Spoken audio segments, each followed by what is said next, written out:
vamos falar um pouquinho de uma nova federação que surge. Já tem uma federação do União Brasil e PP, que chegaria a 109 deputados. Faria a maior bancada da Câmara, passaria até o PL, que tem 96. Agora, qual será essa nova? Em busca de fortalecimento para as eleições de 2026 e para evitar a cláusula de barreira, meu Deus, quem diria? PDT e PSDB discutem formar uma federação.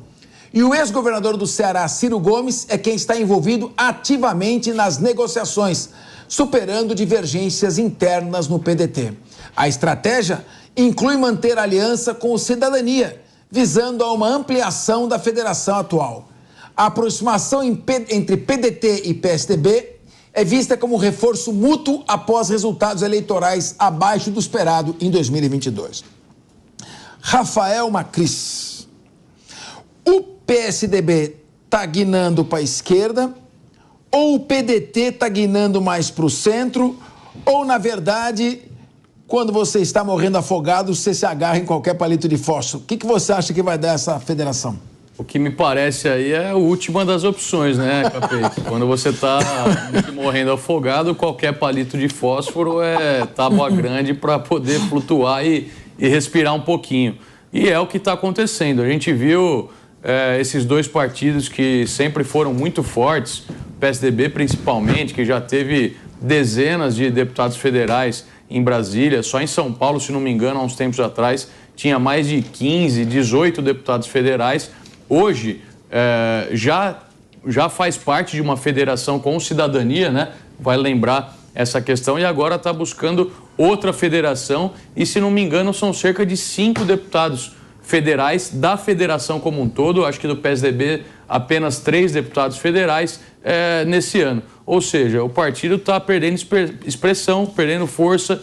A gente viu uma debandada muito grande também de grandes expoentes aí do PDT saindo do partido, indo para outros partidos, com as derrotas seguidas também que o Ciro teve nas eleições presidenciais. O partido vai perdendo força. Eu acho que questão ideológica, questão de estar mais para a direita, mais para a esquerda, esses partidos não estão se preocupando muito hoje. É ver quem está disposto, quem está disponível para somar, para fazer a federação e ir para cima. Mesmo porque hoje a direita brasileira está ocupada muito pelos bolsonaristas e por alguns outros setores aí da política. O PSDB acabou perdendo esse espaço nos últimos anos, e a esquerda brasileira hoje está tomada muito mais pelo PT e pelo PSOL do que propriamente pelo PDT. Esses dois partidos que acabaram perdendo o protagonismo estão procurando algum caminho para se unir, para se manter vivos aí no cenário político do Brasil.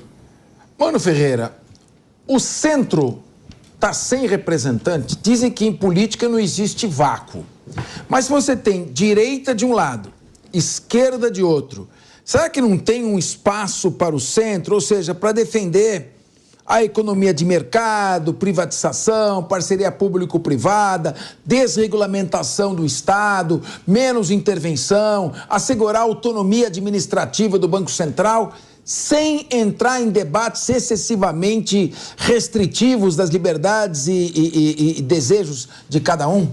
Eu concordo. Eu acho que o centro brasileiro, do ponto de vista ideológico, está subrepresentado hoje no Congresso. Em outras palavras, nós temos algumas expressões de pensamento na sociedade brasileira, algumas formas de ver o Brasil e de ter um projeto de Estado, né? Como que deveria ser as funções do Estado, como que é a interpretação sobre a história e os projetos de futuro do Brasil. Existem algumas dessas visões na sociedade. Uma dessas visões é o trabalhismo, outra dessas visões é o liberalismo, outra é o conservadorismo. E, de fato, hoje nós temos uma falta de representação partidária dessas ideias, muito por conta do que estávamos falando na pauta do União Brasil, porque os partidos não representam de fato segmentos da sociedade, são muito mais hoje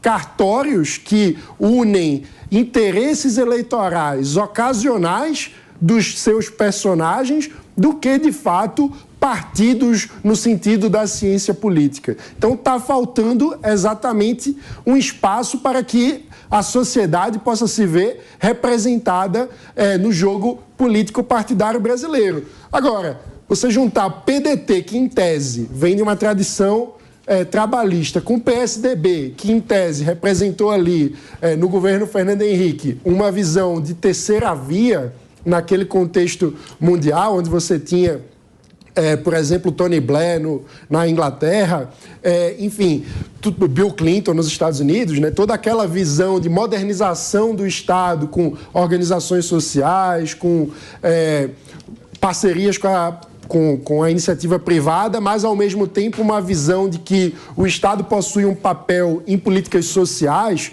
com a criação de Bolsa Escola, de vários programas que viraram embrião depois para a consolidação do Bolsa Família, ou seja, essa agenda que já foi representada pelo PSDB, hoje não tem uma representação clara, especialmente, na minha visão, porque o próprio PSDB não teve coragem, no momento em que saiu do poder, com o fim do governo Fernando Henrique, de defender o próprio legado. Então, eu acho que o PSDB entrou em crise de identidade no dia seguinte à saída de Fernando Henrique do poder e acabou perdendo completamente o espaço e o protagonismo na política brasileira com o passar dos anos.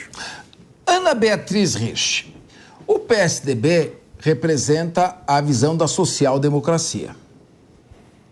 Quando foi lançado o Manifesto Comunista, em 1848, a situação era a da segunda fase da Revolução Industrial. Crianças eram acordadas de madrugada nas suas casas, trabalhavam até a exaustão completa. A idade média de vida, de longevidade em Manchester era 17 anos, em Liverpool, 15 anos. O Estado era o Estado do laissez-faire, laissez-passer, ele não tinha nenhum tipo de intervenção na atividade industrial, na atividade econômica. E, é claro, os chamados detentores do capital espoliavam com um regime de nova servidão. Era praticamente o mesmo regime feudal, só que agora através das indústrias. Aos poucos, a situação foi evoluindo, foi trazendo mais inserção, melhor qualidade de vida para as pessoas. Os governos começaram a controlar mais os abusos do capitalismo e veio, então, no início de 20, o revisionismo da doutrina marxista, por Eduard Bernstein, dizendo, olha, o capitalismo é importante. O capitalismo é que gera riqueza, o capitalismo é que aumenta o poderio econômico.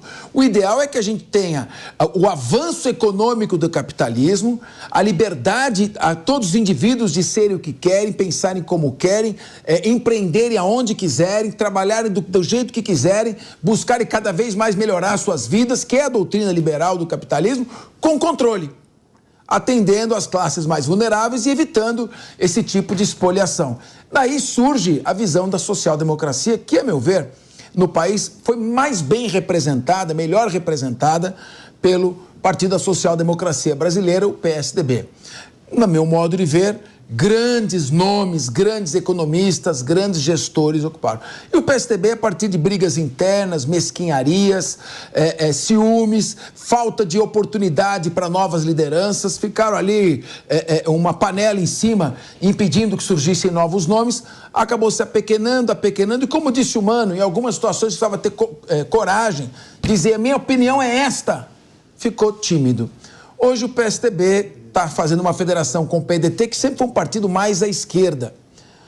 Como você vê o surgimento dessa federação? Seria a possibilidade de termos novamente um PSDB um pouco mais forte, ou você acha que ele vai para a esquerda de vez? Capês, eu acho que o momento dessa federação, ele é adequado, porque nós estamos vivendo uma época de extremos. Então, a nossa direita, que um dia foi o PSDB, foi muito à direita. A nossa esquerda, que a gente poderia falar aí do próprio PDT, foi muito à esquerda. Então, o centro ficou com essa vacância e você pode perceber que talvez as ideias do PDT e do PSDB não sejam tão distantes assim. Por conta disso, é interessante que eles procurem essa federação para talvez conseguir despolarizar esse momento que a gente vive, esse ambiente que a gente vive, e mostrar uma terceira via, que seria esse centro, que seria um pouco mais moderado. E eu só queria lembrar vocês que o Ciro Gomes já foi do PSDB e, inclusive, foi eleito governador do Ceará pelo PSDB. Então, podem ver, e eu volto a dizer, todo esse sistema partidário precisa ser revisto. Porque aquilo que a gente, a princípio, acha extremamente distante, às vezes não é tão distante assim. Já se misturou no passado e pode voltar a se misturar. Então, eu vejo com bons olhos a ideia dessa federação. Raquel Galinatti. Eu não vejo de forma romântica, ideológica, essa aproximação a uma nova federação. Eu vejo como uma forma de sobrevivência e marcar o território de compadres. A gente sabe que o ano passado tiveram diversas tratativas entre o próprio PDT e PSB e por brigas entre os irmãos Gomes, o Ciro e o Cid, todo o grupo político do Cid Gomes foi para o PSB e aí, dessa forma, por iniciativa do Ciro Gomes, iniciou uma tratativa com a Federação PSDB, Cidadania, para que ele não morra. Por quê? Claro, eles estão com medo de não atingirem a cláusula de barreira nas próximas eleições. Então, dessa forma, é algo mais para sobrevivência e para manutenção do seu território político do que ideológico. E ali, a gente chama a atenção essa situação em que o PSDB ele deu uma decaída, não só perdendo o governo do estado de São Paulo, como perdendo a bancada federal de forma absurda. Então, o PSDB não está em posição e nem se pode dar ao luxo de optar ideologicamente com quem ele vai agregar uma federação. Muito bem.